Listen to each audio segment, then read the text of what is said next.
Caulfield RSL essentially was started because of patients at Caulfield Hospital.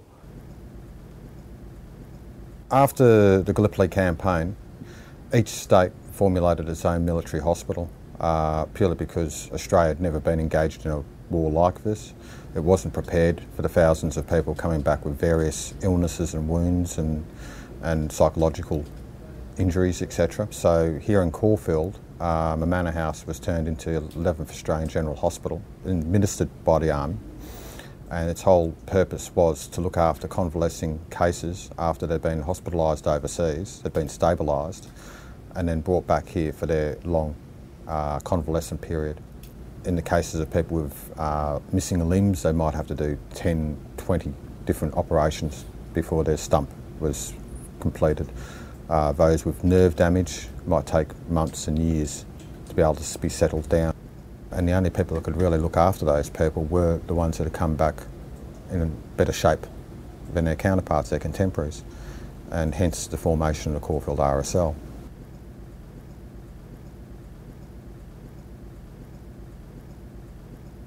And I think it was that movement, and it was happening all across Australia, where the men formed themselves up to make sure that their rights were covered. There was instances where their mates had died and the government had asked for a refund of wages that had been paid after they died from the widows, and they could see their rights. They went away to war being assured that their jobs would be there when they came back, and they come back and their jobs weren't there. So they essentially formed lots of these little services clubs as a means of protecting their rights. At the same time there too, it allowed for a much more recreational environment for those people that had come back. It allowed them to take their minds off their ongoing hospitalisation. It allowed them an escape from the hospital wards. Many of the case, men would have their day leave, and they'd still be in uniform, and they'd have the convalescent armband, and they'd make their way down from Kooyong Road at the hospital, stop at the Elstonwick Hotel on the Pean Highway for a couple of quick drinks, and then down to the club. One example of the hospital cases escaping the confines of the hospital environment included a double amputee had lost both his legs above the knee. He was wheelchair bound or cot bound, and his driver was a blind soldier, had lost his eyesight. So one day these two men decided that they were going to go out for a few ales. They were encouraged by their other ward mates. It was okay on the way out. The legless man was the eyes for the blind man driving. And they made their way to the Elstonwick, and then they came down here, and all was good, and they caught up with friends and that they hadn't seen for ages, etc. And even some of the hospital staff were down here, so it was certainly encouraged. But it was getting home which was the problem. It got dark, and they'd had a number of beers in them, and they found themselves going off the road and into a gutter, and the wheelchair and the man toppled out, and the blind man wasn't able to find the wheelchair, and they were scrambling around the ground, etc. They also lost a couple of bottles of beer that they were carrying with them, and it was only because a couple of other patients on the way back through, somehow an hour or so later, found them, both of them arguing over where the bottles of beer was and who'd caused this accident, but they actually managed to get back home. But it shows, in some levels, some would say it shows the desperation for these people to get out and about.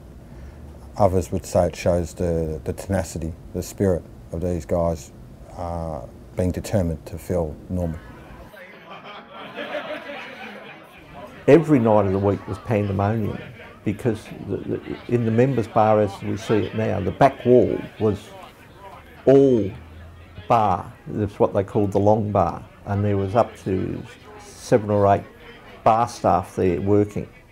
The dining room as it is now was the so-called the officers' club, and other ranks congregated in the bar, and officers congregated in the dining room. It was always crowded, and it was open slather, because in those days everyone in authority was also returned service people. So the police were part of it, the council at one stage, all the council including the mayor were all members of Caulfield RSL. and all the police were members of Caulfield RSL because they were all returned servicemen, so that the club could do no wrong. Back in those days, it was a men's club because it was the one place, there was no social services for returned soldiers. So if someone had post-traumatic stress, as we know it today, that was just a war problem. And men didn't talk about the problems they'd seen, the people they'd killed, the drama they'd had in their lives in the war. And they thought that no one could understand it. So this was a place where they could come, they could talk to their mates openly, they could get drunk, they could cry, and no one said anything because it was what happened in an RSL. And they just were very moralistic. They didn't want women to see that. That's just something that you didn't want women to see. It's very clear that, yes, it's a drinking bar, but it's a drinking bar with a purpose. It's not like the Elsternwick Hotel up the road, with pool tables and whatnot. Had their pool tables here, but the pool tables, the bar area, had constant reminders of the Western Front, of Gallipoli, of Palestine, of the naval actions, and that constant reminder of having the imagery around them, the souvenirs of war, meant that as much as the good conversations or good humour that might take place, the war and the reason why this club existed was never too far from the fore. The Bernie Bragg windows are very important to the club. Firstly, we've established that they were placed in 1938 to mark the 20th anniversary of the end of World War I. There's quite a number of paintings around the club here from Bernie, and the Firth magazines of the 20s and 30s show his caricature work, but the windows are a bit different. The second window showing the light horsemen charging out of Constantinople. That's a throwback to the Crusades, and the fact that a lot of men serving in World War I still saw themselves fighting a godly war. So, yes, the windows are there to perpetuate the 20th anniversary of the end of World War I, but in other ways it's also there to canonise the digger spirit as such. It was God, King and Country what these people were joining up to fight, and they still believe that right up until the day they passed. Most of the collection we've got here is personal stuff that people have brought in so that it meant something to them. It was there, they brought it back from the Middle East, they brought it back from Palestine, they brought it back from Gallipoli. If you look around the club, some of the things like the large propeller, we know the history of that. Colonel Cobby brought it in off a plane that he flew. The cannon above reception was fired reputably by members of this club. There were personal photos, they were personal mementos, they were uniforms that they got off someone, they were guns that they smuggled in their kit bags. It was their medals that they wanted the club to have because they didn't think their family would value them. And again, for a lot of soldiers, the RSL was their family.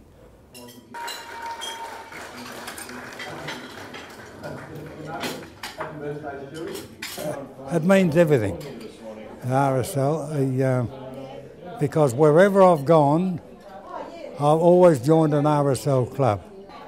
I've a lot of wartime friends I've met, and it's very good because you're able to, keep in contact. It's been a very, very good club, really. I do find that it's been, just been wonderful all the years I've been here. Yeah, I just sit, have a read. I don't smoke. I read and have a beer, and I enjoy that. And have a chat with all the different people. There's very good friends around. You become almost brothers. Like I had one chappie who came from the bush. He had huge land property there, and we called ourselves blood brothers. I spend nearly just about every day. I come down, have a bottle of soda water and take a couple of oldies home. We get here nearly every day. Well, I spend a fair bit of my life here now. Meals are good. And the company, the talk, it's been very colourful indeed. Caulfield RSL today is a lot different to what it was 30, 40, 50 years ago. With our Second War members dying off, a much smaller contingent of Vietnam and post-Vietnam veterans, a lot of our work is now to reach out to the widows of those men and more general community work. My name is Mary Newton and I'm the President of the Caulfield St Kilda Legacy Widows Club. For 28 years the RSL has allowed us to use their facilities for our general meetings and committee meetings. My association with the RSL has been through three brothers who were at the Second World War and my husband who was in New Guinea during the Second World War. And because of my husband I'm a member of Legacy now, and we're finding the RSL being very kind and very helpful to us. Over the past few years they've had a veterans lunch and they've invited us as members to the lunch, and if you look in that room you can see there's more of us than anyone else. It's a beautiful old building and I love going into the dining room and having meals there. It's just sort of got a family atmosphere. You feel comfortable and at home there. It means a lot to me. I always think of my husband when I come here. Not that I don't think of him all the time. Without the RSL, I think my husband would have given up a lot sooner. It was a lifesaver for him, especially when he came back when the war finished. You know, they had all the camaraderie that they needed and there were things, I guess, about the war that they never ever wanted to discuss. Certainly not with their wives or their children. So the RSL club's got the brunt of it. And I think it was wonderful for them because there were so many heartbreaking sort of incidents, you know, that their mates going out on some sort of a thingo and never coming back, you know. If we're not looking after our members, we're not really an RSL anymore. So that's really what it's all about.